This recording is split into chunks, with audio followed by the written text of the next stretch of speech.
Party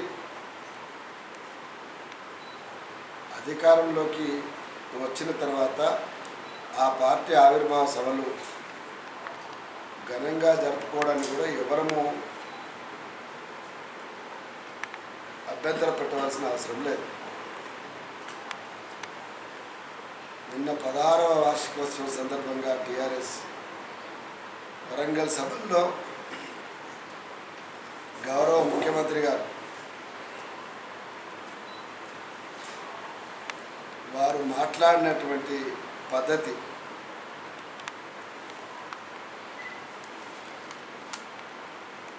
తారాస్థాయిలో పరనింద.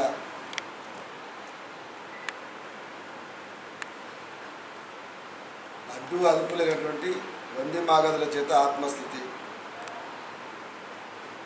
అతిశయోక్తులకు పరాకాష్ట, ఇంతకంటే ఇంకేం లేదు దాంట్లో.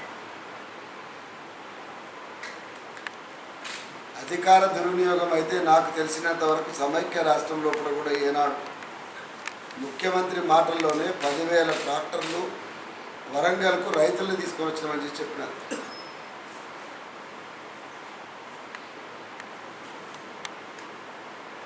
నేను ఒక మాట అడుగుతా ఉన్నా, తెలంగాణ రాష్ట్రం వచ్చిన తర్వాత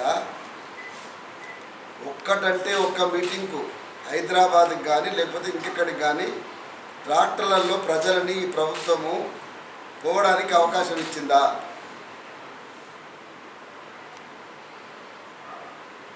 చట్టము అనుమతి ఇచ్చిందా నేను అడుగుతామన్న. 10,000 ట్రాక్టర్లలో ప్రజల్ని తీసుకొని పోయేటువంటి అవకాశాన్ని చట్టము అనుమతి ఇచ్చిందా? ఈ రాష్ట్రంలో ఉన్నటువంటి ఆర్టీఏ ఎవరైతే ఉన్నారో ఆర్టీఏ అధికారులు నేను వాళ్ళ ప్రెస్ ముఖంగా అడుగుతామన్నా, మీరు కేసులు అమలు చేయకపోగా స్వయాన ముఖ్యమంత్రి స్పష్టంగా చెప్పుకోవడం ముందు రాష్ట్ర ముఖ్యమంత్రి మీద కేసు నమోదు చేయాలి.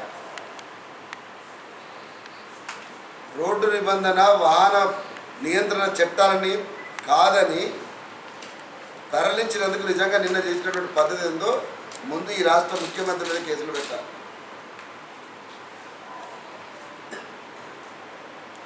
తెలంగాణ రాష్ట్ర ఉద్యమంలో 100ల మంది హైదరాబాద్కు వస్తామంటే 1000 మంది హైదరాబాద్కు వస్తామంటే స్వచ్ఛందంగా ఇది రాష్ట్ర ఉద్యమం కనుక ప్రైవేట్ కళాశాల యజమానులు కానీ విద్యా సంస్థల యజమానులు కానీ సహకరించి వాహనాలు సమకూర్చేటువంటి వాళ్ళు. తెలంగాణ వచ్చిన తర్వాత ఇవాళ ఏ విద్యా సంస్థల దగ్గరికి పోయినా ఆర్టీఏ పర్మిషన్ లేకుండా మేము తీసుకుపోయే పరిస్థితి లేదు, మమ్మల్ని అభ్యంతరం చెప్తా ఉన్నారు, మీరు వెళ్ళొద్దని చెప్తున్నారు, మేము ఇవ్వలేమని చెప్పేసి వారు చేతులు ఎత్తేయడం జరిగింది. వేలాది బస్సులు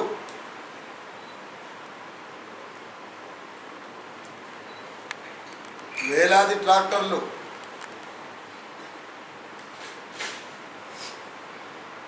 మీరు చెప్పిన నిజంగానే ప్రకారం 10 లక్షల మందో 17 లక్షల మందో వరంగల్కి వస్తే మొత్తం తెలంగాణ రోడ్ల మీద లక్షల మంది పోతున్నప్పుడు లక్షల మంది ప్రయాణికులకు ఇబ్బంది కలిగింది వాస్తవం కాదా?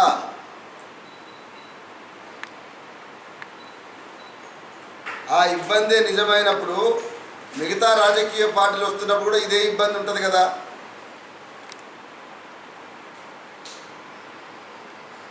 నిరుద్యోగ ర్యాలీకి ప్రజలు హైదరాబాద్కి రాదలుచుకున్నప్పుడు ఈ ప్రభుత్వం తరఫున పోలీసులు చెప్పినటువంటి అభ్యంతరాలు ప్రధానమైంది ప్రజలకు ఇబ్బంది అవుతుంది, ట్రాఫిక్ అంతరాయం కలుగుతుంది. మరి చట్టం ఎటుపోయింది, ట్రాఫిక్ రూల్స్ ఎటుపోయినాయి, రోడ్డు నియమ నిబంధనలు ఎటుపోయినాయని అడుగుతాము. సభ విజయవంతం కావాలి. ఎవరి సభ అయినా విజయవంతం కావాలి. ఎవరి సభకు పోయేటప్పుడైనా కూడా రూల్స్ లోపల చూసి చూడనట్టుగా ఉండడంతో వాళ్ళు వేల సంఖ్యలో కూడా పోవడం జరుగుతుంది.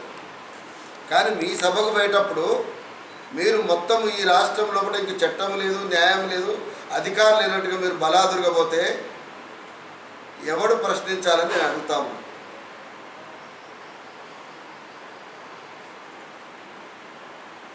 కూలి పని చేసి తీసుకొని పోతున్నాం, సభలకు ఏర్పాటు చేస్తున్నామని అన్నారు.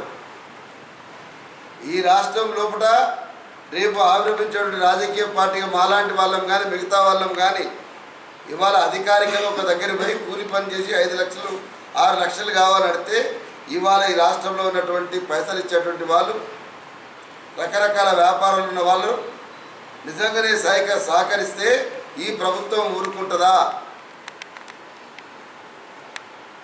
ఎన్ని రకాల వేదనలకు గురి చేస్తున్నారు. ఏ ప్రజా సంఘం నిన్నగాక మొన్న ఉస్మానియా యూనివర్సిటీలో సభ పెట్టుకుంటే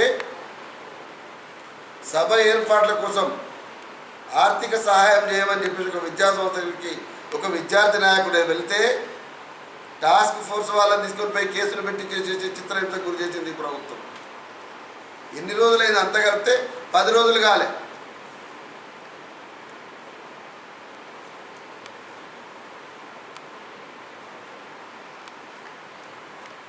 చట్టం తన పని తాను చేసుకోపోద్దని చెప్తారు, ఫ్లెక్సీలు కట్టినట్టు కేసులు పెడతామని చెప్తారు. మొత్తం వరంగల్ జిల్లా మొత్తం పట్టణం లోపల లక్షలాది మీటర్ల యొక్క ఫ్లెక్సీలు కట్టిరు కదా, ఎన్ని కేసులు పెట్టాలి ఈ మంత్రం మీద నేను అడుగుతా ఉన్నా.